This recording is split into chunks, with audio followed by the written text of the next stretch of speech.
8:45 de la mañana, 7:45 en las Islas Canarias. Comienza ya nuestra tertulia. Víctor Rubido, ¿qué tal? Muy buenos días. Buenos días, ¿qué tal? Buenos días, Luis Valcarce, buenos días. Buenos días. Buenos días también, Vanessa Buenos Vallecillo. días. Bueno, no sé si habéis tenido ocasión de escuchar la entrevista con esta traductora, intérprete, también consultora de medios de comunicación, Olga Tarkovska, desde Ucrania.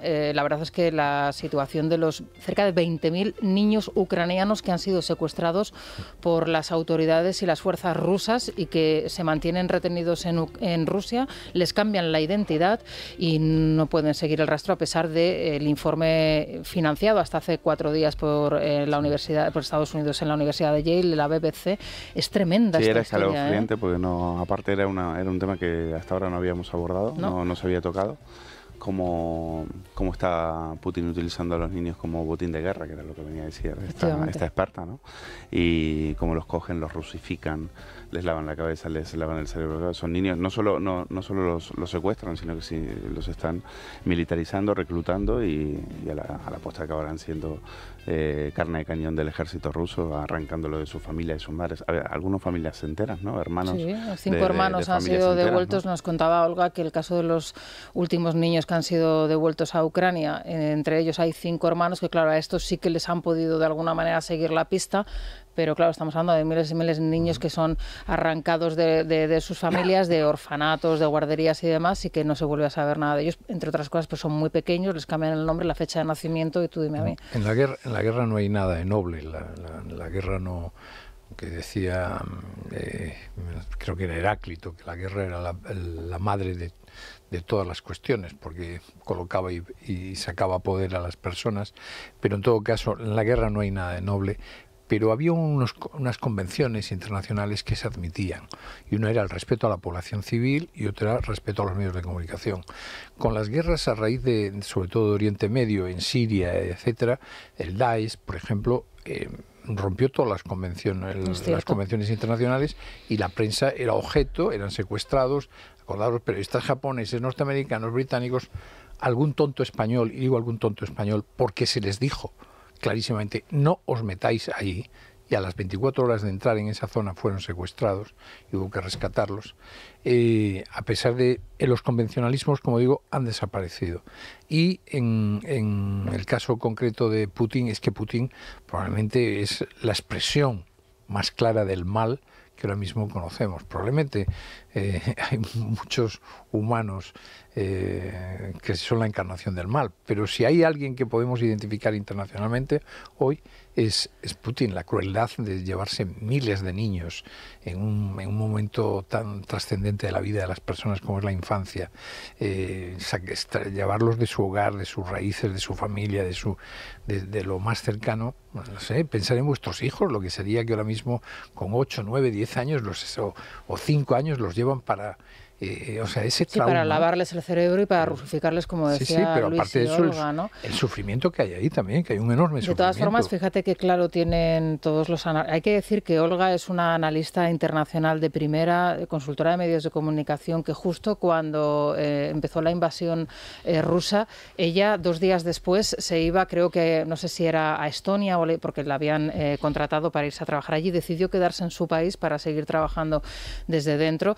Ella es una traductora de primer nivel, habéis visto cómo habla español perfectamente. Sí, de hecho, las entrevistas que, por ejemplo, Alberto Rojas para El Mundo ha hecho con Zelensky, la traductora ha sido Olga.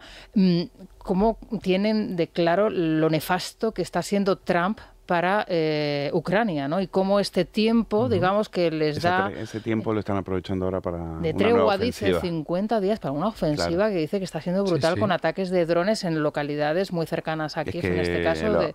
Lo dijimos hace tiempo aquí, Trump calibró muy mal a Putin. O sea, pensó que el tema con Putin iba de negocios y tal, y Putin es otra cosa. Un poco lo que recordaba Vieito, ¿no? Es la referencia del mal, es un tío, un ex KGB, un comunista, un tío que no tiene ningún tipo de escrúpulos, y que hemos visto que cuántos crímenes de guerra se lleva Rusia contra Ucrania. Putin, son innumerables, ya hemos perdido la cuenta. Entonces no tiene y Trump lo calibró muy mal. que Trump venía aquí a decir esto lo resuelvo yo en 2 tardes, y ya vemos que no es así, y el que le ha tomado la medida a Trump es Putin. Y Putin ahora está aprovechando estos 50 millones para hacer estragos en Ucrania. Quieren conquistar sitios que no han podido. Están exhaustos los dos, lo contaba muy bien Rojas sí, en el mundo. Están exhaustos, pero esta ofensiva, y de hecho están reclutando mercenarios en otras partes del mundo porque ya no pueden más. Pero lo va a intentar y hasta y que no quede un ucraniano, o sea, lo tiene clarísimo.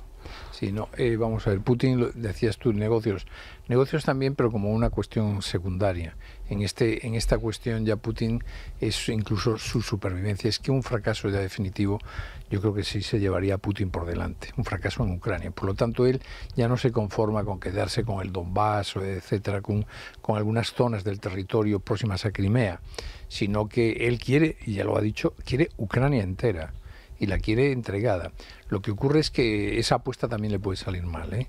Acordaros que los famosos mercenarios que hablabas tú antes, dirigidos por Wrangler, que acabaron, que incluso se dirigieron sin ninguna oposición a por Moscú, se los cargaron, sí. Porque en eso ya sabes que con Putin cualquier intento, cualquier amenaza termina así. Pero yo creo que también Rusia efectivamente tiene que medir bien sus fuerzas, porque encontró en Ucrania una resistencia. Ellos estaban convencidos que Ucrania la invadían en 15 días y que en 15 días se hacían con Kiev y controlaban. No esperaban ni a Zelensky ni algo fundamental, que es te lo dicen todos los expertos en las guerras, que es los valores y la actitud, los valores humanos y la actitud de la población ucraniana. Eso es con lo que ellos no Claro, contaban. a mí fijaos lo que me llama la atención y lo que me entristece profundamente, ¿no? Porque creo que ahí sí que tenemos parte de responsabilidad todos, es esa denuncia y esa, digamos, identificación del genocidio, ¿no? Por parte de Putin y de Rusia. La propia Olga lo decía con el hecho del secuestro de los 20.000 niños, ¿no? Con el hecho de la rusificación del 1.000.000 de niños que viven en tierras ocupadas, pero ella misma en su canal de YouTube, que es muy interesante, ella está traduciendo los informes forenses de los cadáveres que se están encontrando en las fosas comunes en los territorios ocupados hace años, ¿no? En anteriores momentos de la historia de Ucrania, y en donde se están identificando cadáveres que son de matanzas que se han hecho entre los ucranianos y que Rusia siempre negó que se produjesen, ¿no? Y ella las está traduciendo para presentarlo en un informe completo a los tribunales internacionales y que se pueda juzgar a este señor por un delito de genocidio, ¿no? Claro, es tremendo, ¿no? Es que Rusia también ha contado siempre, digamos, y Putin en este caso, con, no sé si el beneplácito o, digamos, una lectura bastante laxa de sus acciones por parte de los países. Totalmente de acuerdo con eso. Totalmente de acuerdo con eso. Hay que mirar curiosamente quiénes son los aliados de Putin en España. Es Podemos, es Izquierda Unida, es Bildu. Esos que son, ¿quiénes son?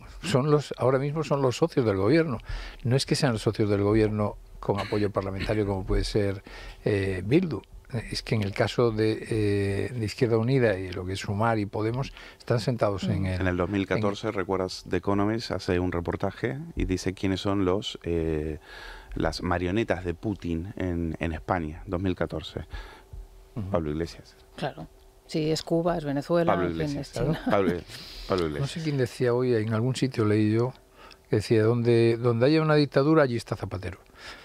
Y claro, Zapatero, que es el hombre ahora mismo de China en Europa, que es el hombre de Marruecos junto con Bono y Moratinos, de Guinea, de Angola, de Venezuela, pues es el hombre que juega aquí un papel. Y con Putin no pues porque a lo mejor no ha llegado la oferta. Pues en cualquier momento lo vemos por Moscú. Bueno, enseguida vamos a abordar, si me permitís, a partir de las 9:15 aproximadamente, que vamos a recibir a Luis Fernando Quintero, que ya ha regresado de sus vacaciones. Vamos a hablar de Montoro, vamos a hablar de Montoro y asociados, de equipo económico, en fin, de todo lo que se ha escrito y mucho en todos los diarios en este fin de semana, incluso las reflexiones que se han podido realizar a través de articulistas en tu periódico, en OK, en el debate Debate he leído también alguna pieza muy interesante. Hoy recordamos, por ejemplo, en OK Diario lo recordamos como lo que le hizo a José Manuel Soria. Sí, que bueno, fue, lo de Soria. La cacería contra Soria fue brutal. A Margallo le hizo tres inspecciones. A Margallo, Aznar publicaron la Esperanza Aguirre. O sea, la lista de víctimas de Montoro es infinita. No tenía una muy buena relación. Y dentro del Partido Popular. Bueno, pero lo de Soria particularmente, porque lo de Soria afectaba, el problema de Soria, que era Montoro ministro de le hizo Industria. un enorme daño y no es consciente de ello Mariano Rajoy, al propio Mariano Rajoy. Es decir, en las segundas elecciones yo creo que perdió 1 millón de votos básicamente por Montoro. No creo que Mariano Rajoy sea inocente en eso. No, sí. Luego lo abordamos, porque hay, Vanessa, hoy en la prensa temas muy interesantes y hay en concreto 2 entrevistas que son platos fuertes del día. Sí, fíjate, justo esta semana que el Gobierno podía dejar en barbecho el nombre de Marcial Dorado, resulta que al aludido le interesa salir a la palestra, lo ha hecho en El Confidencial, en una extensa entrevista que recomiendo porque más allá del contenido da mucho contexto sobre el caso que le llevó a prisión. En realidad se enmarca en el recurso, además, que Dorado quiere presentar a su sentencia para lavar su imagen. Bueno, el titular destaca cómo el Partido Socialista le ofrece dinero para soltar una bomba contra Feijóo, dice, antes de las generales, pero lo interesante está en el cuerpo de esa entrevista.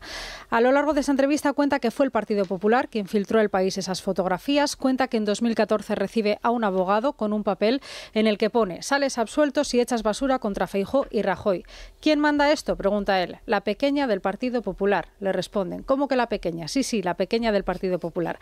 Una historia que tiene además varios denominadores comunes con lo que venimos contando, la JB de las grabaciones que Sánchez utilizó para ascender realizadas en la sauna de su suegro, o cómo la cloaca del Partido Socialista ofreció también a Luceño, se lo hemos contado la semana pasada, su absolución a cambio de echar mierda, decía, contra Almeida. Un escenario totalmente corrompido para el que Lambán hoy en La Razón no ve solución. En una entrevista, el expresidente de Aragón dice que las perspectivas son bastante duras, cree que es muy difícil que se acabe con el sanchismo, pero en caso de suceder, una transición será difícil porque intentará sucederse a sí mismo. Todos serán obstáculos, vaticina, para recuperar una socialdemocracia que respete la independencia judicial, las instituciones y que sitúe la redistribución de la riqueza como uno de sus principios básicos. Bueno, si queréis empezamos por la entrevista con Marcial Dorado. La verdad es que, como bien decía Vanessa, es interesantísima por todo lo que dice al respecto de esas famosas fotografías que fueron tomadas hace 30 años y que han dado tanto de sí, que seguirán dando tanto de sí. ¿Por qué creéis que sale ahora Marcial Dorado? ¿Qué creéis que puede ser interesante de esta intervención que hace en El Confidencial? No, yo no desconozco las razones últimas que pueden mover a Marcial Dorado. Lo que sí es cierto es que Marcial Dorado llevaba bastante tiempo intentando tener un protagonismo público. Yo lo digo porque a nosotros se nos ofreció hace 2 o 3 años. Incluso siempre que ve y vislumbra la posibilidad de que Feijóo pueda llegar, porque entiende que a lo mejor puede conseguir algún trato de favor, lo que él está pidiendo, ¿no? El que quede claro cuál fue en realidad su papel, etcétera. Yo lo que sí creo es que no me parece una utilización muy perversa y muy poco ajustada a la lógica que se quieran utilizar unas fotos de hace 30 años de una reunión en la que había más de 30 personas. Pues como siempre se utilizan fragmentos. Era una reunión de 30 y tantas personas donde había efectivamente cargos públicos del Partido Popular, pero concejales, alcaldes, etcétera, y que hicieron una comida muy de esta época del año y tal, y que se dieron una vuelta por la ría y vincularlo sistemáticamente con el narcotráfico, cuando si Feijóo hubiera tenido alguna relación con el narcotráfico después de 30 años, mira que en esta sociedad tan transparente, mira que no lo sabríamos, ¿no? El propio Dorado, que nunca estuvo claro su vínculo con el narcotráfico, el contrabando de tabaco u otro tipo de negocios, incluidos los hidrocarburos, porque él también tenía actividad en esa materia en el puerto de Villagarcía Arosa. A mí lo que me parece es que es un retorcimiento permanente de ese caso que no se ajusta a una realidad cierta, es decir, a una prueba cierta. Es que ha sido imposible demostrar ningún vínculo, ninguno, en esta cuestión. Bueno, de hecho, a él le reiteran la pregunta, ¿y usted tiene contacto con Feijóo? No, es decir, él mismo. Sí que es cierto que al principio contextualiza un poco la relación con Alberto Núñez Feijóo y da a entender que era una relación de amistad mucho más profunda que un encuentro, digamos, casual en una cena o comida en la que coincidiesen varias personas, porque habla de que se produjeron hasta 15 o 20 encuentros con el presidente del Partido Popular, pero estamos hablando de algo que sucedió hace 30 años. Y donde Alberto Núñez Feijóo no era militante del Partido Popular, no tenía ningún cargo de responsabilidad política y era un técnico de la Consejería de Sanidad. Sí, efectivamente. Eso era lo que era. No estaba condenado. Es decir, él y Dobrado no estaba condenado ni tenía... Pero, y en cuanto a quién filtró las fotografías, efectivamente hay muchas dudas. Yo no me atrevo a decir quién. Yo sí puedo decir un dato que yo dejé escrito. Lo que pasa es que está demostrado, alguien dijo que si quieres que no se enteren de una cosa, escríbelo en un libro.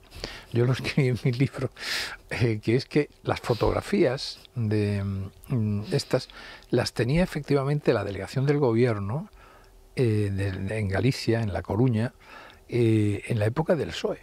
En la época del PSOE gobernando, del bipartito, cuando estaba Touriño. Y esas fotografías le fueron ofrecidas a Touriño para utilizarlas y no las quiso utilizar.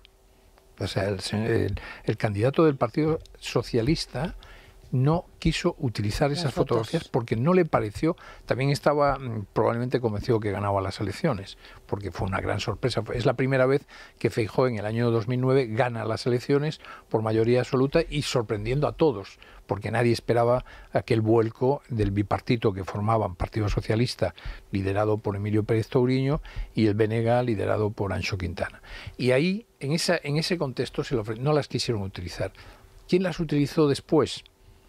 Pues no lo sabemos. La pequeñita, ¿no? Eso siempre se dijo, porque ella controlaba el CNI, y además no nos olvidemos que las delegaciones del gobierno, es como otros muchos organismos, dependen en materia de orden público, de interior, pero en realidad orgánicamente dependen de la vicepresidencia del gobierno. Decía, cuenta Dorado en la entrevista, que los primeros que quisieron utilizar la foto fueron los del PP gallego. Es decir, hay una Fraga llega ahí, dice, claro, oiga, esto hay que limpiarlo, aquí hay mucha corrupción, hay que colocar a Feijóo para que esto empiece para renovar. No es así. Bueno, dice que quiere espera, déjame 2 minutos, como que él quiere renovar el tema, y una parte del PP de gallego, el PP de Orense, dice se levanten armas contra esto y dicen, oiga, la foto con Dorado, porque la foto se la consiguen en un registro a Dorado, que era una foto que estaba en un cajón. Era una foto que estaba en un cajón, y dicen, no, vamos a utilizar esta foto. Bueno, al final esa foto no se utilizan. Luego después está la parte del PSOE, que tampoco la quiso utilizar, y después siempre esa es como el CNI o como Soraya llega a esas fotos, pues tendrán que explicarlo. Y luego JB, ¿no? Que aparece JB, es decir, Pepiño Blanco, José Blanco, que aparece también en esa entrevista como una de las personas, ¿no?, que estaría interesada, ¿no?, en la utilización de... Bueno, yo tenía que... No, vamos a ver, Feijóo llega a Galicia. Feijóo era funcionario de la Consellería de Sanidad, era un hombre de Romay Becaría, se lo trae Romay en el gobierno cuando lo nombra ministro de Sanidad, se lo trae para aquí, lo pone al frente del Insalud, sí, y cuando ya se van desplegando y cediendo las competencias del Insalud a las distintas autonomías, Cascos lo nombra presidente de Correos. Hace un gran trabajo en Correos, sí, es presidente de Correos en el momento que Fraga lo reclama tras la crisis del Prestige y lo nombra en enero del 2003 vicepresidente y consejero de la COTOP. La COTOP era Consejería de Ordenación del Territorio y Obras Públicas, que eran las obras públicas. Y en ese momento Alberto Núñez Feijóo no militaba en el Partido Popular. Es decir, era un independiente. Con lo cual viene a ocupar un puesto y efectivamente después, cuando pierden las elecciones en el 2005, se plantea una batalla de liderazgo entre José Manuel Barreiro, que después fue portavoz en el Senado con Mariano Rajoy, y Alberto Núñez Feijóo, para ver quién lideraba el partido. Y es entonces cuando en realidad Feijóo se afilia al partido. Pues de la otra entrevista, la que nos comentaba Vanessa Javier Lambán en el diario La Razón, en donde la verdad es que, hombre, es impactante primero por la imagen del propio pobre, Lambán, donde se le ve pues muy deteriorado físicamente, ¿no? Habla del sanchismo que querrá sucederse a sí mismo, y es verdad que es peligroso lo que está comentando. Él habla de que que el Partido Socialista directamente ha desaparecido, que él teme que ese post-sanchismo pueda existir, es decir, una especie de réplica de Sánchez, pero a peor, que pueda suceder al propio Pedro Sánchez. El Javier Portillo, que es la persona que le hace la entrevista, le pregunta el expresidente González apuesta por Madina, y el propio Lambán dice, es un ejercicio inútil en este momento, y me duele decirlo, pensar en un sucesor de Sánchez no tiene fundamento, porque da por perdido al Partido Socialista, ¿no? Yo creo que tiene mucha razón Lambán. Es decir, a mí me parece que el Partido Socialista entró en una gravísima crisis el día en que gestionaron muy mal la salida de Sánchez en octubre del 16, ¿no? Sí. Me parece que fue cuando prescinden de Sánchez, liderados por Javier Fernández, y cometen un error que se cometió varias veces fue como el mismo error que cometió en Mariano Rajoy cuando con el 155 interviene Cataluña y dice, y convocamos inmediatamente elecciones. Sí. Tenía que haberse quedado 2 años con el 155 y ordenar aquello, y hoy Cataluña sería otra historia, y probablemente el gobierno de Rajoy también. Y en el caso de Sánchez igual, lo echan y dicen, y a continuación se convocan primarias, y las primarias a las que se presentaron, acordaros, Susana Díaz y Pachi López, pues eran unas primarias que efectivamente al final lo deciden 100.000 personas. Primarias, perdóname, Vieito, en las que los candidatos tenían, según se ha publicado y según se ha asegurado, tenían los informes de Sabiniano and Company, y no hicieron nada, porque el propio Madina y la propia Susana lo metieron debajo de la mesa y no quisieron verlo. Que también son cómplices, digamos, de la situación en la que nos encontramos. Hay sospechas serias, sombras de duda sobre cómo fue todo el proceso de las elecciones, de las papeletas, etcétera, etcétera. Con Coldo 2 noches sin dormir, pero hay un dato, los avales y tal. Pero sobre todo es que ese sistema por el cual 100.000 afiliados eligen a un líder, esas no son las primarias norteamericanas, donde participa la sociedad. Entonces es muy... Eso, honestamente, claro, se va a volver a repetir, y hoy por hoy a esas bases las tiene muy movilizadas el sanchismo. Hoy el PSOE, y tiene razón Lambán, no es un partido socialdemócrata al uso europeo. De hecho, ¿con quién se reúne hoy Sánchez en Chile? Con la extrema izquierda. Lula Totalmente. Es extrema izquierda, Boric es extrema izquierda, y Petro es extrema izquierda, porque Petro viene del terrorismo. Es decir, estamos hablando de la extrema izquierda, y según un manual de ideas políticas, ahora no estamos en un partido de centro izquierda, estamos en un partido de extrema izquierda.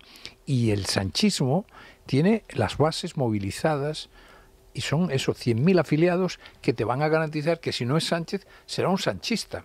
Pero ya no es un partido socialista, no es un partido como puede ser la socialdemocracia, el Scholz. Un sanchista es Bolaños, un sanchista es Óscar Puente. Sí, han asumido una por una de las tesis de Podemos. Óscar Puente es el mayor prototipo del sanchismo, un tío sin argumentación ninguna, instalado en la bronca política. Puente es un biotipo del sanchismo absoluto, y Bolaños también, y van a ser los dos que son los dos que se creen hoy que pueden ser los sucesores de Sánchez, y ahí estará la batalla. Y en un partido socialista que está, que es desfigurado. Lambán es evidente que es lógico que no lo reconozca, porque es un partido que ha perdido sus principales referencias socialdemócratas, las ha perdido. Es un partido absolutamente podemizado. Le ha comprado todas las tesis, pero las tesis, la del lawfare, las tesis que vendía Pablo Iglesias en las Arrico-Tabernas, diciendo que la transición, que los únicos que habían leído bien la transición eran los terroristas de ETA, todas, las ha comprado todas, y ha hecho todas las indecencias, todas las indecencias que Iglesias tenía previstas o le hubieran gustado hacer a él, las ha hecho todas él. Desde la ley de amnistía, desde sentarse con Puigdemont hasta pactar con Bildu. Por lo tanto, hombre, hemos visto ahí a Irene Montero y a Belarra ahí a ver si haciéndole sonrisitas y ojitos a Otegi, a ver si rascaban algo. Pero Otegi hoy es de Sánchez. Bueno, vamos a continuar. Hoy vamos a dar el colacel, si os parece, al equipo de natación sincronizada, el primer equipo de natación sincronizada mixto, porque aparece en el Campeonato Mundial de Natación de Singapur, donde han conseguido el bronce por un fallo que han tenido, pero eran merecedores desde luego por el ejercicio que llevaban de oro, con la aparición del primer hombre integrado en un equipo femenino, y esto es noticia. La verdad es que la imagen es espectacular, así que felicidades a ellos, el colacel para ellos, vamos a enviárselo. ¿Qué tal? Muy buenos días. Ahora que estamos en los meses en que lucimos un poquito más la piel, hay que cuidarla si cabe un poco más. Y ojo, porque la piel es el espejo de la mayoría de los tejidos de nuestro interior. Para nutrirla, para recuperar su luz, su energía y ralentizar el envejecimiento, lo mejor, Colacel Antiox de Mundo Natural. Se trata del suplemento más potente del mercado y su secreto, que aquí conocemos bien, está en sus péptidos bioactivos de colágeno, antioxidantes como el resveratrol o el extracto de granada y la vitamina C, que ayuda a que seamos nosotros los que fabriquemos el colágeno que necesitamos para luchar contra los radicales libres que provocan envejecimiento prematuro y descolgamiento. El resultado, pues fantástico, eficiencia contra el estrés oxidativo, dejando cao a los radicales libres. Pregunten a su dietista farmacéutico por Colacel Antiox de Mundo Natural. También pueden llamar al teléfono de información, pedidos y asesoramiento gratuito 914460000 en la web www.parafarmaciamundonatural.es, y no se olviden de la aplicación móvil de Mundo Natural. Es la mañana. Es radio. Nos vamos a las clínicas CRES, Vanessa. Sí, para todos aquellos que tengan dolor en las articulaciones, que sepan que no es normal vivir con dolor, que y somos mucho muchos, menos resignarse. En Clínicas CRES han desarrollado un tratamiento único en medicina regenerativa personalizada que evita en muchos casos la cirugía. No son infiltraciones comunes, estamos hablando de tus propias células activando su capacidad de regeneración con tecnología de vanguardia y además un equipo médico experto. Así que si estás pensando en prótesis, espera, antes pide cita en Clínicas CRES. Llama ahora al 914450004 o visítales en Madrid, Valencia, Zaragoza o Mallorca. Clínicas CRES, medicina regenerativa que cambia vidas. Que son tus propias células, que no te van a meter las células de otro, o sea, te van a meter las células de Coldo, ni de Ábalos, ni de alguno de estos, no, las tuyas propias. En fin, las Clínicas CRES, como siempre, con nosotros. Y nos vamos al Corte Inglés, segundas rebajas ya. Sí, qué maravilla. Para los que no tengan dolores de articulaciones. Sí. Llega la semana del deporte, las rebajas del Corte Inglés. Bueno, también para esos, que también a lo mejor es porque no se mueven. También. Que, oye, todo puede ser. Igual necesitan motivación, pues se la vamos a dar. Hasta el 23 de julio, hasta el 50% de descuento en una selección de textil y calzado de grandes marcas de deporte como Nike, Adidas, Under Armour, Boomerang, New Balance, Puma, Converse, Asics, Mountain Pro, Bullpadel, todas. Camisetas técnicas, sudaderas, pantalones deportivos, zapatillas adaptadas. Todos los deportes en la Semana del Deporte del Corte Inglés, con lo que necesitas, con hasta un 50% de descuento en calzado deportivo y una selección de textil. No te la pierdas hasta el 23 de julio en la tienda, en la web y en la aplicación. Tú le sigues dando al tenis o al pádel, ¿no? Al pádel. ¿Y qué tal? Bien, ¿no? Fenomenal, si no fuera porque tengo 200 lesiones, pero ahí sigo. Oye, ¿y tú me puedes explicar la moda esta, que yo me imagino que será una nueva tecnología deportiva de zapatillas deportivas que ahora se han puesto de moda, que son estas tipo Skechers realmente, pero para correr y para... ¿Es que metes los dedos? No, que tienen una suela así de gorda. Sí, esas son las que están hecho millonario a Federer. Pero es que no, pero para correr yo así no las había visto tan exagerada la suela, tan... Sí, hay algunas incluso que casi es un saltapic para que pero puedas eso tiene una dar razón. la zancada. La cantidad de gente que se ha vuelto loca corriendo a lo largo de los años, después de muchos años se han encontrado que tienen destrozada la rodilla, sí. No, las rodillas y la cadera y la espalda, y la columna vertebral, los discos, etcétera. Sobre todo el problema está más ahí porque han estado golpeando en el cemento. Claro, porque es de impacto, pero y es los que discos ahora se han ido, es que ahora las zapatillas, antes yo he utilizado, con gente delgadita y no sé qué, con zapatillas de gel, las zapatillas con un sistema de, digamos, unas cámaras de aire especiales, pero es que ahora las suelas son casi 10 centímetros, parece que llevas plataforma. Se trata trata de que el impacto que desan contra el suelo sea el menor posible. Sí, sí. Y entonces han ido desarrollando esa técnica, esa tecnología, nunca mejor Pero esto dicha. es como lo de las carreras de las drag queens en los carnavales de Canarias, casi es algo parecido. ¿No? Van a correr con plataformas, claro, poco más, ¿no? Pero hay una marca, que ahora no recuerdo muy bien el nombre, que ha hecho millonario a Federer. Ha ganado más participando en contando su experiencia como deportista, la propia marca, y en segundo lugar tomó una participación, me parece que del 10%, y hoy lo que vale esa participación del 10% en la marca de zapatillas son 1.000 y pico millones. Ha ganado más ahí que todos sus años en el tenis. Pues mira, para que veas. En fin, vamos a seguir, enseguida viene Luis Fernando y hablamos ya de Montoro y asociados. Es la mañana, es radio. Bueno, vamos a contarles cómo está el tiempo, si consigo encontrar el tiempo, porque yo verdaderamente, o sea, yo no tengo la mente privilegiada que tiene Federico, yo no me acuerdo. Yo sé que esta noche hacía frío y que... Hombre, frío, fresquito. Hombre, esta noche hacía frío, Vieito. Yo esta no sé, noche he tenido frío, a mí la colcha no me ha sobrado. Yo dormí con la ventana abierta. Bueno, o sea tú porque vienes de donde vienes, ¿sabes? Además, pero yo... Como decía un conserje de una facultad de Derecho de Salamanca, es muy sano dormir con las ventanas herméticamente abiertas. ¿Ah, sí? Herméticamente abiertas. Sobre todo si no tienes un vecino que te moleste o alguien en la calle que esté haciendo ruido. Pero bueno, en fin, que hoy va a hacer calor en Andalucía, Murcia y la Comunidad Valenciana. Allí están en alerta amarilla. En el País Vasco y en Cantabria va a llover, bajan las temperaturas, como yo les he dicho, que he notado frío esta noche.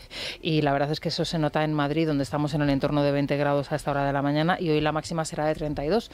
Es decir, estamos hablando que tenemos 10 grados de máxima, menos casi que en los primeros días de la semana pasada. La máxima nacional se va a registrar en Córdoba y en Granada, allí 37 grados, la mínima en Burgos y en Ávila con 9 grados.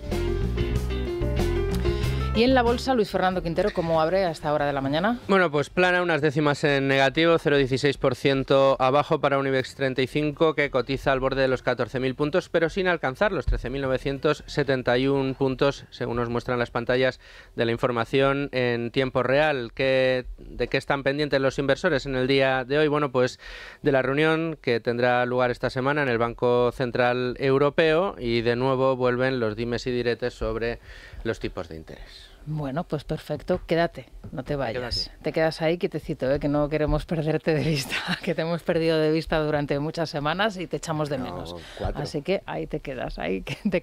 Elena de Blas, buenos días. Muy buenos días. ¿Dónde nos llevas en la noticia de interés cultural de la ONCE? Pues hoy hablamos del Festival de Teatro de Olmedo, que celebra su edición número 19. Hasta el 27 de julio veremos obras de compañías nacionales e internacionales, como la Compañía Nacional de México o la del Teatro Clásico de Sevilla. También podremos ver obras como Macbeth, La Dama Duende o El Alcalde de Zalamea, que van a ser representadas en varios escenarios, entre ellos el Centro de Artes Escénicas San Pedro o la Corrala Palacio del Caballero. Bueno, el pasado viernes, cuando hablábamos de Cristóbal Montoro, de la imputación de Montoro y asociados, de Equipo Económico, nos acordábamos aquí en esta tertulia, como no podía ser de otra manera, de Luis Fernando Quintero, que es la persona que para Libre Mercado, para Libertad Digital y, por supuesto, para Es Radio, vino informando de lo acontecido en el entorno del que fuese ministro de Hacienda. Luis Fernando, ¿cuándo tuviste por primera vez noticia o conocimiento de Equipo Económico? Pues en esta casa empezamos a tirar del hilo de Equipo Económico después de que en 2012 trascendieran las malas relaciones que había entre el señor Soria, ministro de Rajoy, y también de Cristóbal Montoro. Fue en ese momento en el que precisamente Federico Jiménez Los Santos habla con nosotros en redacción y me pide que empecemos a tirar del hilo del despacho, porque parece que hay ruido alrededor de ese despacho. Es en el momento en el que empezamos a investigar los asuntos relacionados con este despacho, Equipo Económico, que funda en 2006 como Montoro y Asociados Asesores, junto a su hermano y junto a un grupo de personas de muchísima confianza del señor Montoro.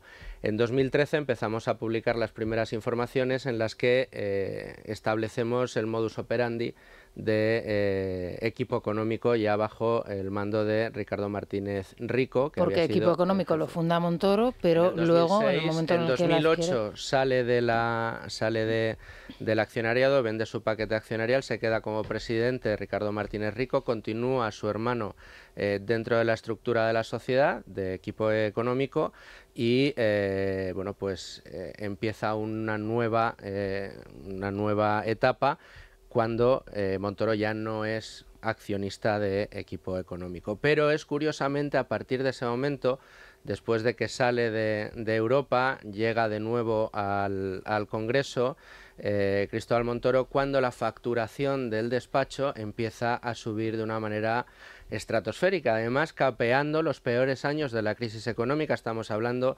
que dispara la facturación entre 2008 y 2012, prácticamente duplicándola, coincidiendo con la actividad de Montoro ya como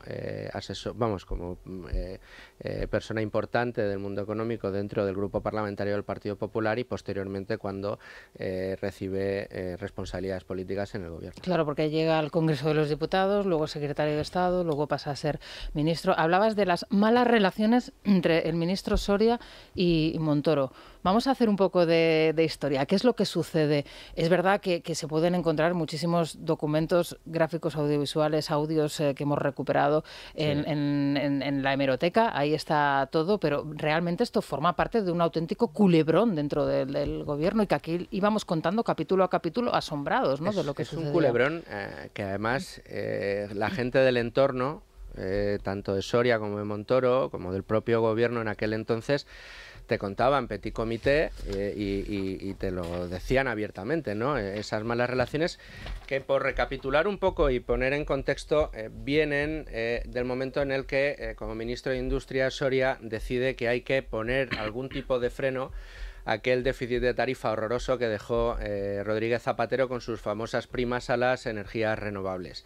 En el gabinete de Rajoy se entiende que hay que poner freno como sea a ese despilfarro de dinero que llevaba un boquete de 75.000 millones de euros y entonces Soria, dentro del plan que tiene, aparte de para revertir esas políticas de primas que hoy está haciendo que España pierda laudos internacionales a cuestión de las subvenciones, puesto que las empresas que acudieron al calor de esas subvenciones y les cambiaron las subvenciones a mitad de partida denunciaron al Reino de España. Evidentemente el Reino de España tendría que decir, sí, yo cambié las condiciones y por lo tanto os pago lo que os debo. Lo que está haciendo Sánchez es negarse a pagar lo que la justicia tiene que pagar. Pero hecho este paréntesis, en aquel momento Soria desde Industria decide que hay que frenar esto y que hay que además poner en marcha una serie de impuestos especiales a las distintas formas de generación energética para frenar la instalación de energía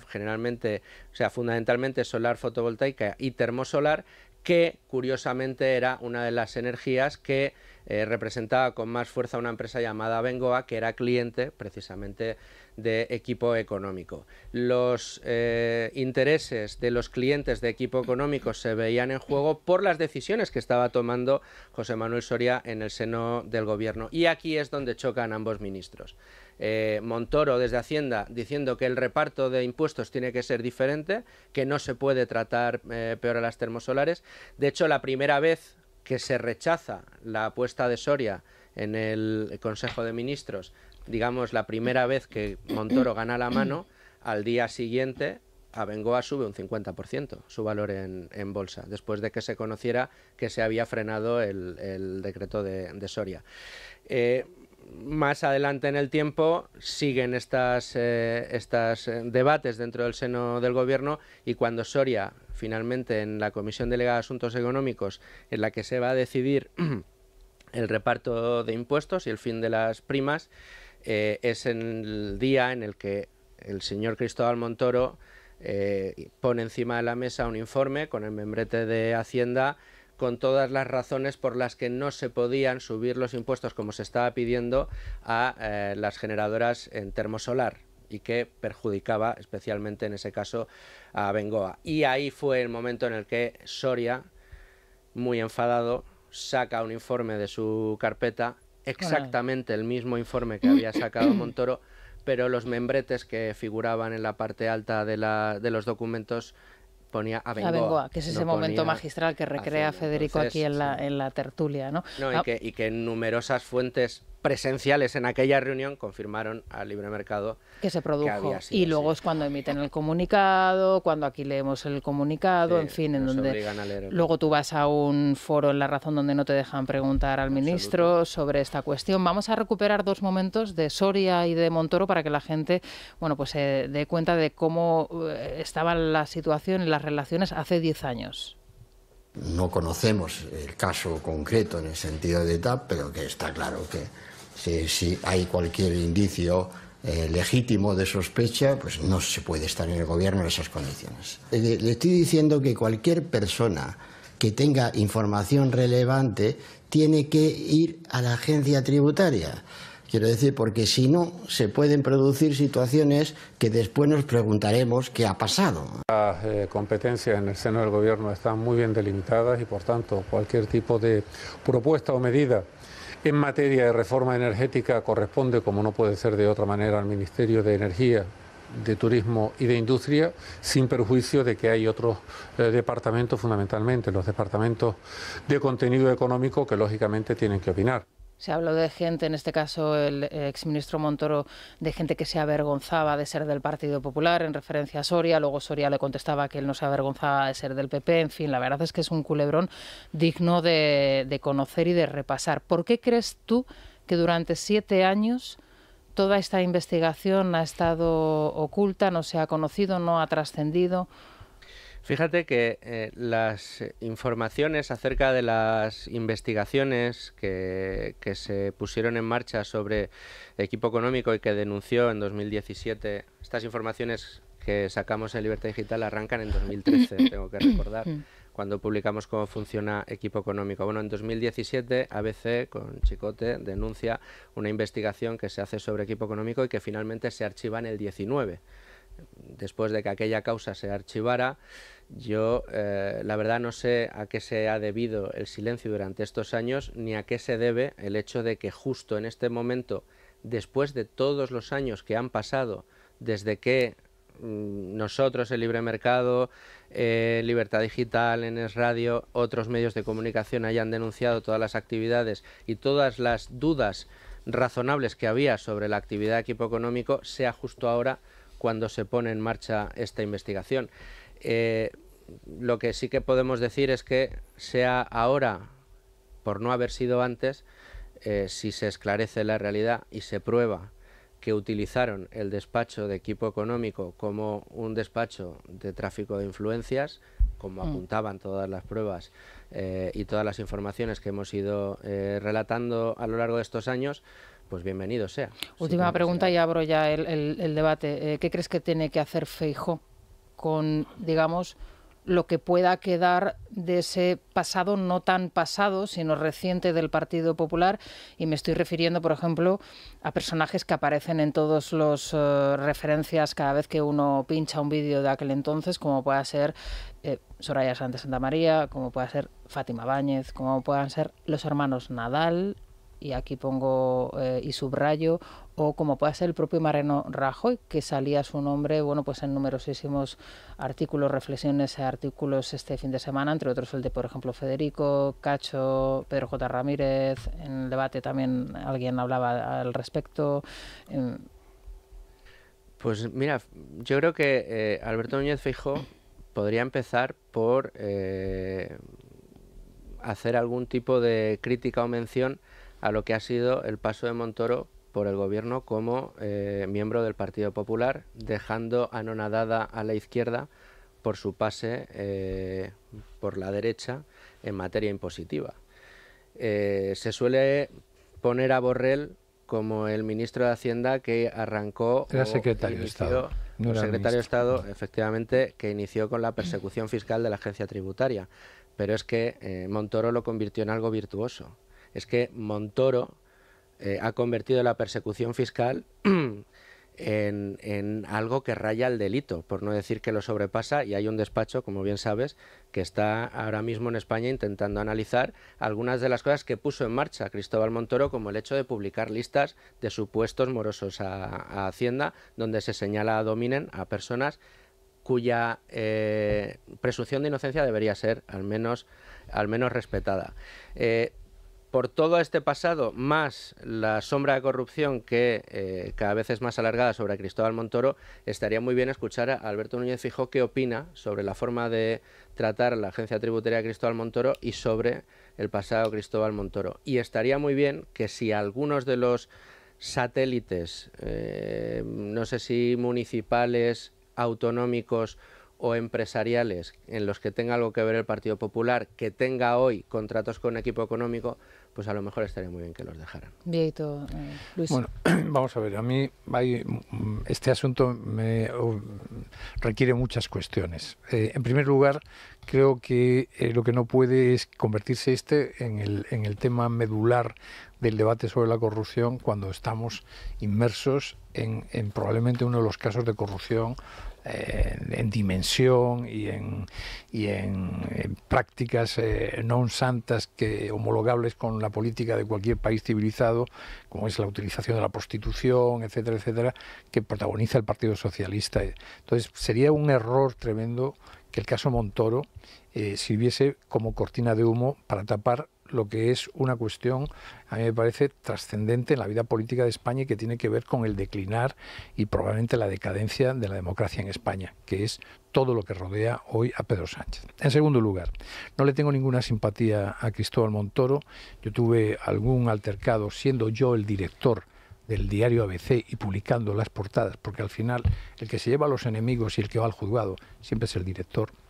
Siendo yo director de ABC, publicamos bastantes portadas sobre el caso pero yo tenía no solo el trabajo de Chicote, sino que tenía referencias personales de fuentes de cómo se orientaba a fondos determinados, a equipo económico, para que pudieran intervenir en empresas públicas que salían a bolsa, etcétera, etcétera. Es decir, teníamos bastantes certezas, no solo morales, sino reales, de lo que hacía equipo económico, y como incluso en el caso de Rato y en otros casos también tuvieron un papel relevante. Pero lo que yo creo que hay en España es un problema muy serio de la cultura fiscal que se desarrolló en la democracia contra la ciudadanía, y que el único que hizo algo por defender al ciudadano fue el gobierno de Aznar. El gobierno de Aznar crea el Estatuto de Defensa del Contribuyente, que era a mí me ha dicho un presidente del Constitucional, la mitad del reglamento que utiliza la agencia tributaria es inconstitucional. Sí. Lo que pasa es que hace falta despachos y empresarios como el británico que se ha puesto el mundo por montera y va contra. Es decir, que haya 500 millones de euros para incentivar a los inspectores fiscales, a los inspectores de Hacienda, para cometer delitos. Porque es cometer delito levantar un acta que después, 8 años después, los tribunales dicen que es irregular. Eso es cometer un delito, porque eso es prevaricación. Y a ese señor se le incentiva con una media de 50.000 euros al año para que haga eso.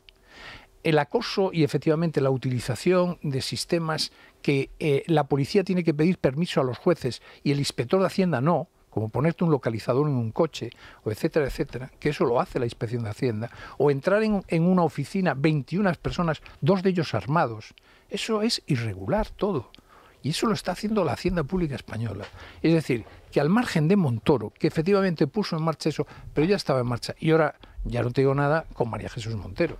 Es decir, aquí hay un problema que si lo centramos en Montoro, nos equivocamos. Montoro es un ser deleznable. Le hizo perder cientos de miles de votos al Partido Popular. Fue un desastre en todos los órdenes y moralmente es una mala persona. Ajá. Ahora, no nos equivoquemos, ni que Montoro sirva para tapar el gran debate de la corrupción del PSOE, y dos, no nos equivoquemos que no es Montoro solo el problema de la Hacienda española. Pero yo, Vieito, me vas a disculpar, creo si yo no estoy disculpando a Montoro, que aquí no se está haciendo esto en absoluto.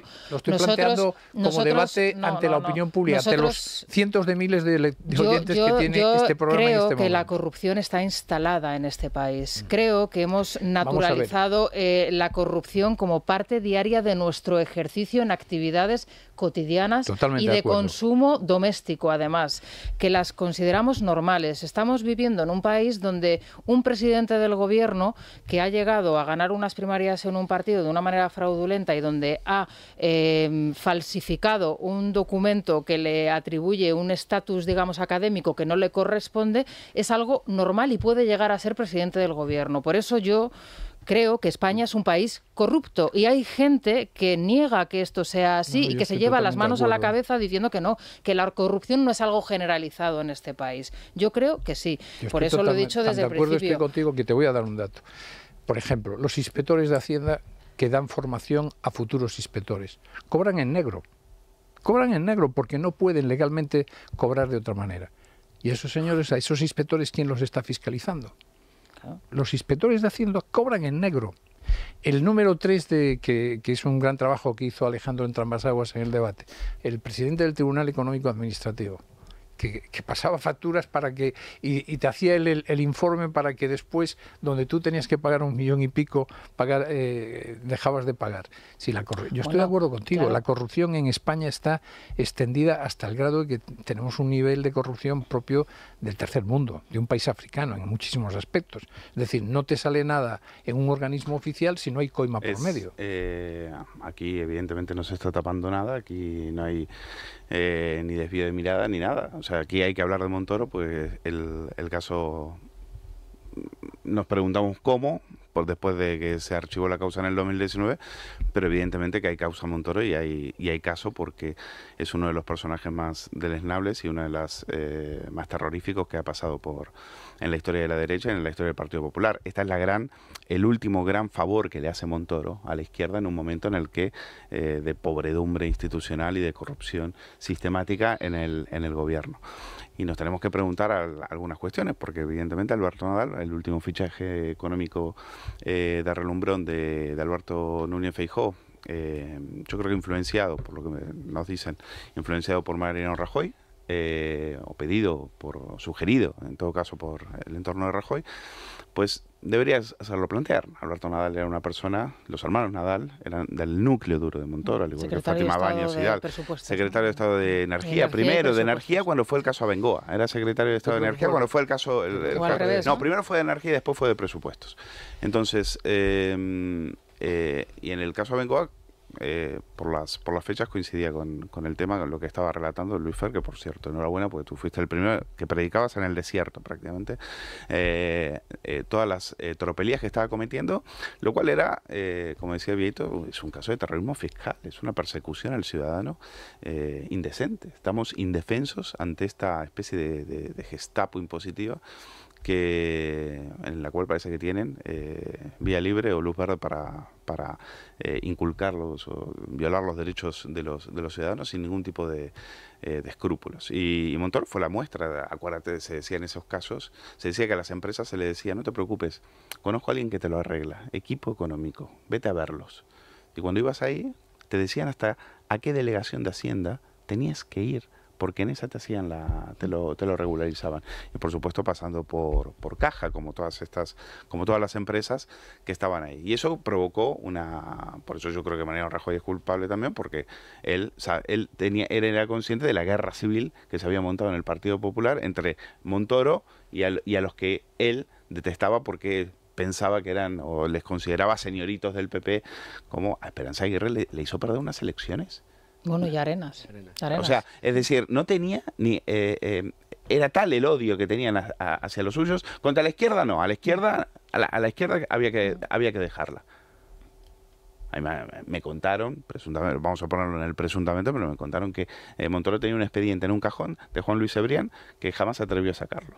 Pero que iba por ahí blandándole diciendo, cuidado que lo tengo. Pero se lo enseñó a él. Se lo enseñó cuidado que lo tengo. Cuidado que lo tengo, Con lo cual, a la izquierda la amenazaba. con la derecha. El otro día, lo que le hizo a Soria no tiene ningún tipo de... El otro día Usía contaba sí. en una pieza magistral en el debate, contaba Montorito como la inspectora que a él le hace las inspecciones sucesivas, porque unos 5 o 6, le decía, no, sí, está todo correcto. No, pero es que yo me jubilo dentro de 3 años y claro, es que... A mí lo que me hicieron fue que me hicieron una inspección, me pusieron una cantidad... Ojo, ese plan de inspección a todos los periodistas y a los profesionales venía ya de la época de Zapatero. Eso creo que... Es que si no somos rigurosos en los datos, tampoco somos... Es decir, empezó en la época de Zapatero, que no creo que tampoco fuera Zapatero el inspirador de eso. Es decir, la agencia tributaria tenía en marcha un plan que era todos los profesionales que utilizan empresas instrumentales o supuestamente instrumentales, porque todos creíamos que era legal, porque eso fue lo que nos dijeron. Porque la interpretación de la ley no cambió, claro. Cambió la interpretación. Exacto. De la ley. Y entonces, por terminar, lo que a mí lo que me dice un inspector, me dice, oye, no, mira, tampoco te quejes, no es mucho dinero, que para mí era muchísimo, pero pide un fraccionamiento del pago que se le da a todo el mundo, Lo pedí por activa, por pasiva, por invocando a la Virgen de Fátima, todo, no me lo dieron nunca, me obligaron, tienes que pagar todo de golpe, y como no tenía dinero, pues me metí en intereses de demora, con lo cual la cantidad se disparó. Eso era una especie, efectivamente, de terror fiscal a la gente. Pero sigue igual, ¿eh?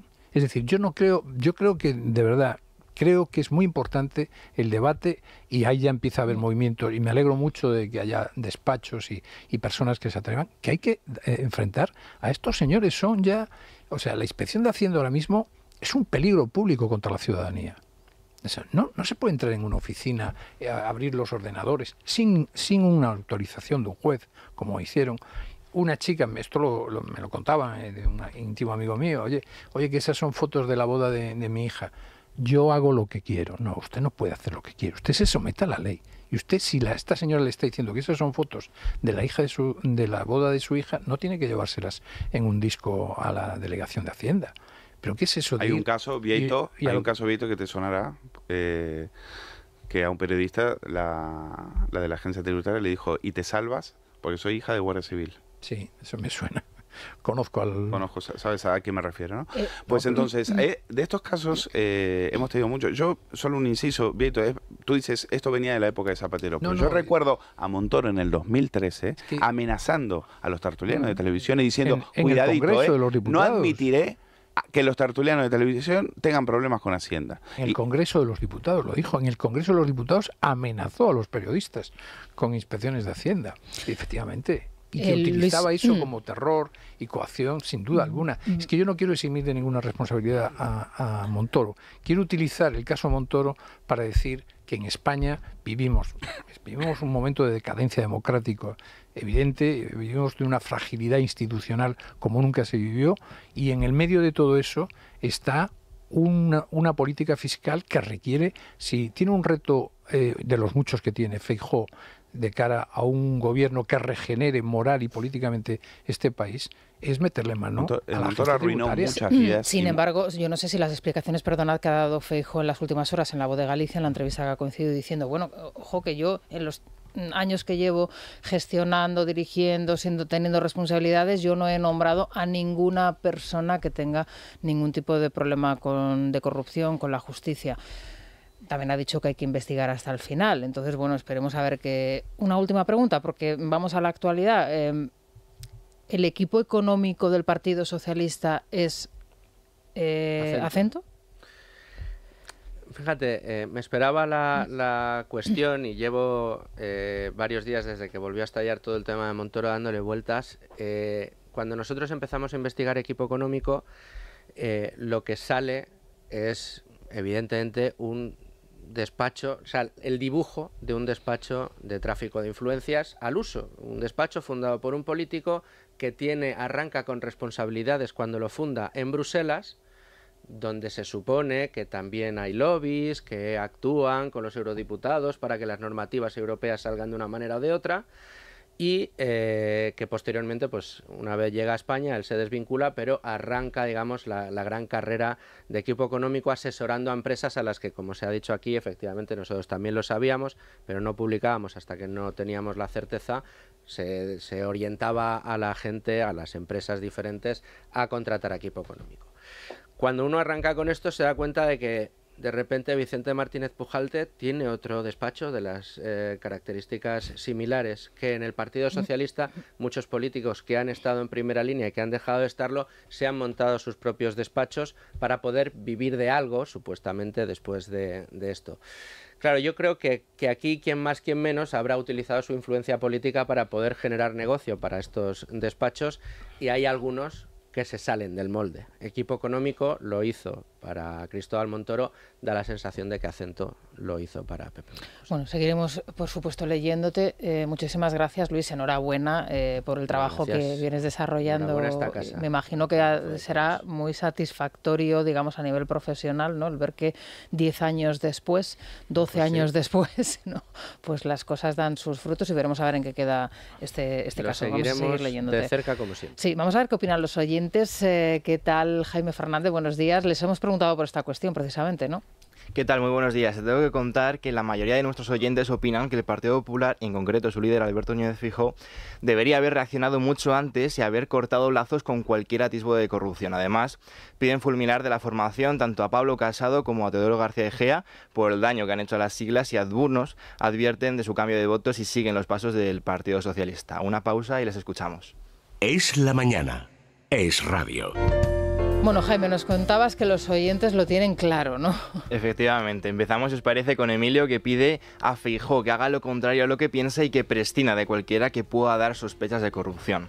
Por su parte, Vicente de Paracuellos también solicita que elimine inmediatamente a personajes como Casado, Egea, Rajoy o Soraya. El resto les escuchamos.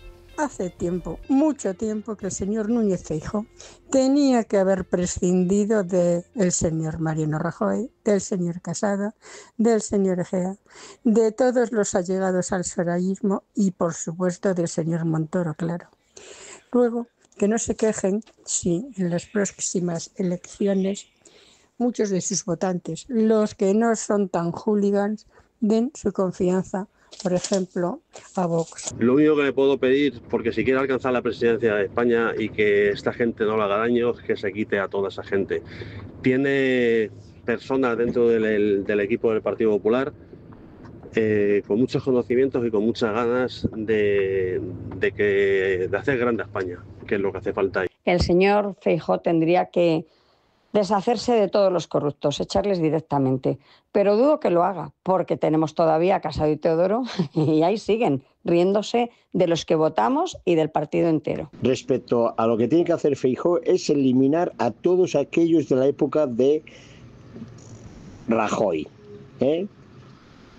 a Casado y a toda esta patulea que tienen ahí metidos, que lo único que están haciendo es fastidiando al partido. El señor Feijóo tenía que haber roto con el señor Casado y con compañía hace ya mucho tiempo, pero ya simplemente del feo y de lo que le hicieron a la señora Ayuso. A partir de ahí ya se tuvo que marchar. De hecho, la gente tuvo que salir a la calle para apoyar a Ayuso. O sea, si eso te lo está diciendo tus propios ciudadanos y tus propios votantes, es que tú ya te tienes que marchar del partido y es que tienes que desaparecer. Pienso que sí, que debe de romper, porque aunque Carmen Calvo dijera que el dinero no es de nadie, el dinero es del pueblo, señora, es del pueblo.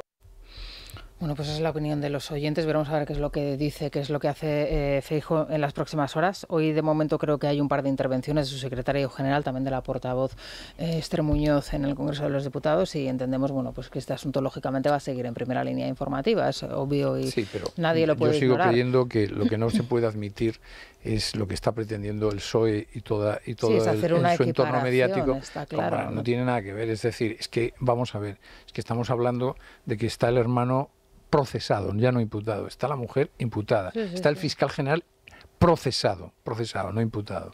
Está todo un número 2, otro número 2. No, pero si hoy tenemos, claro, hoy tenemos repente, a toda una expresidenta de Adif, a todo un exdirector general de carreteras imputados, declarando en la Audiencia Nacional. Mañana tendremos en el Senado a otro empresario navarro, en este caso conectado con Bildu, PNV y con el señor Cerdán. Eso añádele que llegas al poder con una tesis falsa, con una moción de censura basada en un artificio del juez absolutamente falso, con un pacto con unos golpistas para después de perder las elecciones.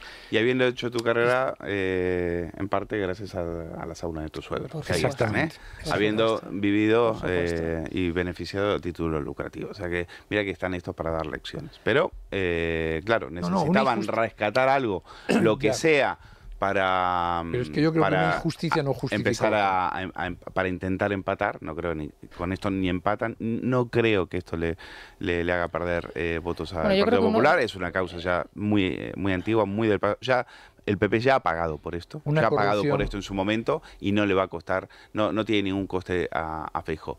Pero sí es verdad que los oyentes lo están pidiendo a gritos, tiene que tener ser mucho más duro a la hora de limpiar el partido de ciertos personajes que no le benefician en absoluto. Una corrupción no justifica ninguna otra. Es decir, una injusticia no justifica otra injusticia y un caso de corrupción no justifica otro caso de corrupción. Y además, Vieito, creo sinceramente que a veces también cometemos el error de pensar que el ciudadano, que el oyente, que el español es tonto. Y no lo es. No lo es. Tiene la información y tiene los suficientes recursos para hacerse su juicio personal y ahí tiene los datos, la información. Por eso Luis Fernando, que lleva 10 años informando sobre esto, ha estado aquí para explicar determinadas cosas y bueno, ellos luego tomarán sus decisiones. Vamos a hacer una pausa, nos vamos a ir a la información porque siguen sucediendo. En una hora nos tenemos que ir a la Audiencia Nacional y vamos a contarles la última hora de la información.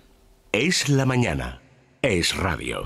Luis Díaz, muy buenos días. ¿Qué tal? Muy buenos días. ¿Por dónde pasa la actualidad a esta hora de la mañana? 16 minutos. Bueno, pues estamos muy pendientes de todo lo que va a ocurrir en la Audiencia Nacional. En apenas una hora va a comparecer la expresidenta de Adif, Isabel Pardo de Vera, y el exdirector general de Carreteras, Javier Herrero, a raíz de esa adjudicación de obra pública encabezada además por Santos Cerdán. En el caso de Pardo de Vera, también imputada por la contratación irregular de la prostituta de Ábalos, Jessica Rodríguez. Pendiente de todo ello está nuestro compañero Miguel Ángel Pérez. Muy buenos días. Buenos días. El titular del Juzgado Central de Instrucción número 2 de la Audiencia Nacional, Ismael Moreno, toma declaración este lunes a partir de las 11 de la mañana como investigados a la expresidenta de Adif, Isabel Pardo de Vera, y al exdirector general de Carreteras, Javier Herrero, por su implicación en la trama de adjudicación de obra pública a cambio de comisiones ilegales en el marco de la trama Coldo. En el caso de Pardo de Vera también está imputada por la supuesta contratación irregular de Jessica Rodríguez, la prostituta del exministro de Transportes José Luis Ábalos. El juez Ismael Moreno decidió citarles por los presuntos delitos de organización criminal, tráfico de influencias, malversación, prevaricación y cohecho. Por cierto, el Partido Socialista sigue desviando el foco tras el caso Montoro. Óscar López ha estado esta mañana en la radio pública y el ministro no ha dudado en echar balones fuera y en asegurar que su partido actúa de inmediato ante los casos de corrupción, pese a que hace un par de horas, antes de conocer ese informe de la UCO de Cerdán, muchos de sus dirigentes, incluido el ministro, daban la cara por él. Ha acusado a Feijóo de fichar a implicados en el caso Montoro, señalando que forma parte del mismo núcleo político. López dice que rechaza el "y tú más", pero esto es lo que hace. Vamos a escucharle. Quiero decir también que rechazo con toda contundencia el eslogan famoso del "y tú más". Por cierto, creo que el "y tú más" es una excusa perfecta para quienes quieren que no se denuncie la corrupción. En el caso del Partido Socialista hemos conocido dos casos donde se ha actuado con toda contundencia y con toda celeridad. En el caso del Partido Popular no es el "y tú más", es denunciar la realidad, es decir, la verdad, con datos empíricos y objetivos. Estamos conociendo un modus operandi que pone los pelos de punta. Yo recuerdo cuando Bolaños y la portavoz del gobierno, Pilar Alegría, decían que el informe de Venecia les daba la razón en el tema de la constitucionalidad de la amnistía. Es decir, se ha establecido en España, por la vía del ejemplo de Sánchez, la mala relación con la realidad y negarla. Y entonces dice, el informe de Venecia dice dos cosas clarísimas. la amnistía no la contempla la Constitución y es una cuestión política. Si quieren, pacten con el partido, con la oposición y reformen la Constitución para poderle dar acogida a la amnistía. Claro. Bueno, pues nos da la razón. Da igual. Ellos están. Una cosa, la realidad nos da la razón. La realidad le da igual, a ellos les interesa el relato. Como decía el fiscal general del Estado, tenemos que ganar el relato. Una cosa es la realidad no nos importa el relato de la realidad. Y vamos a intentar darle la vuelta. Y en ese están. Y por eso aparece un tío con toda sujeta diciendo que no, si hemos actuado con contundencia. Hemos actuado con contundencia, dicen. Pero si lo publicamos en OK Diario, si Sánchez se va a Estambul con Sardán, Messi poco antes de que saliera el informe. Yo creo que es un robot que escupe argumentario. O sea, tú escuchas una entrevista de López de hoy y la de hace 15 días y dice exactamente lo mismo. Son los eslóganes que lanzan, o sea, sí. no hay más. Pero es que yo estoy de acuerdo contigo que la gente, la opinión pública en general, no son tontas, pero es cierto que este machaque que hace, sobre todo sobre sus bases, les funciona. Es decir, hay mucha gente que quiere creer que eso es así. Sobre todo quien es el votante, en este caso, del Partido Socialista, ¿no? Luis. Sí, acabamos de conocer que el Partido Socialista de Madrid ha pedido visitar formalmente el chalet de la Comunidad de Madrid en Rascafría, que ha usado la presidenta Isabel Díaz Ayuso. La portavoz Mar Espinar ha solicitado a través de la mesa de la Asamblea de Madrid que se le asigne día y hora para visitar el lugar. Desde el Gobierno regional recalcan que se trata de un espacio que se ha utilizado para reuniones y que el fin de semana del pasado 12 de julio fue la primera vez que acudió la presidenta. Insisten en que su uso está permitido y es un uso muy austero, nada que ver con otras residencias como Quintos de Mora. Por último, seguimos teniendo reacciones al acuerdo entre el Gobierno y los separatistas con la financiación singular para Cataluña. Ya conocíamos que las comunidades del PP se han levantado en contra por ser, dicen, un ataque frontal a la igualdad entre españoles. Hay que decir que no solo el Partido Popular lo está rechazando, sino también dentro de las filas socialistas como Paje en Castilla-La Mancha o Barbón en Asturias. Precisamente allí, en el Principado, se está celebrando hasta ahora un pleno extraordinario para hablar de esta cuestión. Desde el Gobierno asturiano insisten en que lo que afecta a todos se debe negociar con todos. Escuchamos al consejero de Hacienda, Guillermo Pelaz. La valoración del Gobierno del Principado de Asturias no puede ser otra que la de rechazar las formas de este acuerdo. Y es que el régimen común de financiación se debe abordar entre todas las comunidades autónomas que forman parte de dicho régimen. Dicho de otro modo, lo que nos afecta a todas debemos negociarlo entre todos. Muy bien, pues muchísimas gracias, Luis. Esto que nos llega desde Asturias, lo que queremos es escuchar es a Barbón, a ver si un día de estos le podemos escuchar claramente al presidente de la comunidad asturiana. En fin, seguimos pendientes, seguimos esperando. Isabel González, ¿qué tal? Muy buenos días. Jeje. ¿De qué te ríes?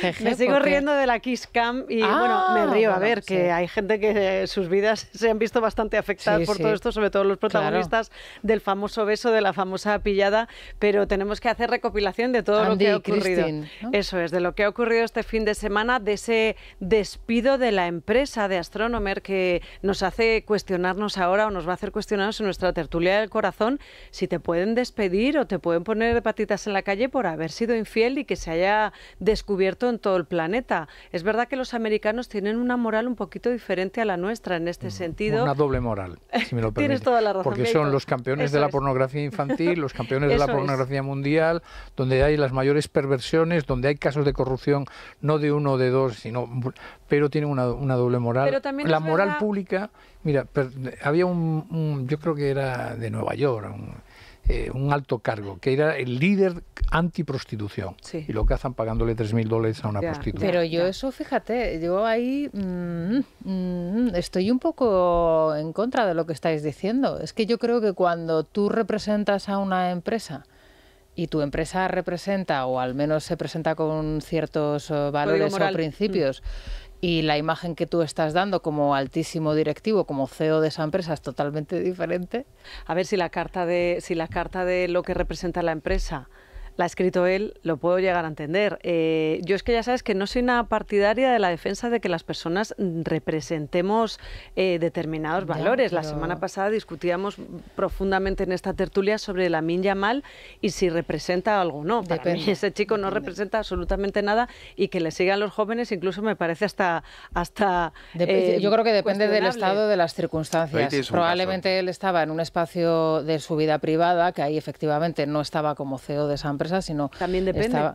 Si le han regalado las entradas como CEO de esa empresa, ahí a lo mejor... Mira, la clave es si tienes una relación con alguien y le beneficias. De tu entorno laboral. Yo creo que la clave de Astronomer está en eso. Es decir, y ese beneficio genera un problema a terceros. Creo que la compañía exigía que todas las relaciones interpersonales, es decir, que todas las parejas que se formaran tenían que comunicarse, y en este caso pues era un gran secreto y no lo habían comunicado. Y es ahí donde yo creo que se rompe la baraja y el código de conducta de todas formas, a mí me parece mucho más divertido lo que está dando de sí ahora las performances que está haciendo Coldplay. Claro, es que ahora ya advierte a la gente que les va a sacar en una pantalla gigante, advierte a los que estén siendo infieles que por favor se separen de su pareja. ¿Y cómo son los memes? La gente, ¿cómo los hace de bien? Nosotras hicimos el primero. Pero nos hemos quedado a la altura del betún comparado con la gente que los hace en movimiento. Ya, pero nosotras fuimos pioneras. Eso sí que es verdad.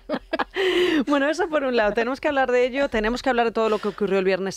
De viernes apareció o reapareció Nacho Palau, que fue en su día pareja de Miguel Bosé y padre, bueno, es que ya no se puede decir padre de dos de los hijos de Miguel Bosé, porque hay una sentencia judicial que establece que no, que cada dos son de uno y que no hay manera de cambiar esto, pero se puso duro contra el cantante. Además se lo ha pasado muy mal, ha tenido cáncer, ha sido una época difícil y pensábamos que había llegado a algún tipo de acuerdo con el artista, pero por lo que dijo, están ahí regular. Tenemos que hablar también del bautizo que los se celebraba hermanos, el viernes. no se puede decir hermanos tampoco, tienen relación, los hermanos, él todo el rato ¿Y dice, tienen relación? Sí, pasan vacaciones juntos, tienen comunicaciones online, pero lo que él siempre ha demandado es que los niños tienen que estar en igualdad de condiciones. Yo creo que los niños están en igualdad de condiciones, pero esto, como digo, es una apreciación personal. El bautizo de Lucas María, que sabéis que es el bebé de Almeida y Teresa Urquijo, porque tiene Carlos Pérez Jiménez detalles al respecto, y luego esa movida tan chunga de lo de Gloria Camila, la niña de Michu, si se queda con unos, si se queda con otros. Esta historia no ha hecho más que empezar y ya están peleados. Y no lleva ni una semana la pobre Michu sin estar aquí. Así que, como digo, si es que se nos va a quedar... ¿A quién tienes hoy, esa? ¿A quién tienes hoy? Cortacea, Carlos Pérez Jiménez, el equipo lunes. Bueno, pues venga, el equipo lunes. Team. No, equipo, pensaba que ibas a hacer otro equipo lunes. Vale, el equipo económico. Equipo lunes, venga. El equipo rosa. Ella dijo muy bien Monday Team. Bueno, lo habré dicho muy mal porque luego siempre me ponen pegas con la pronunciación. No es lo que manda. Todos los que te enseñan a hablar en un idioma extranjero, habla como sea. Eso es. Bueno, como es un íntimo amigo mío, y si no, invéntate las palabras. Eso es, claro que sí. Víctor Ruido, muchísimas gracias por acompañarnos. Luis Valcarce también, muchísimas gracias. Vanessa, mañana aquí a las 7 en punto se quedan con Isabel González, así que mañana nos vemos y nos volvemos otra vez a escuchar. Hasta luego. Es la mañana. Es radio.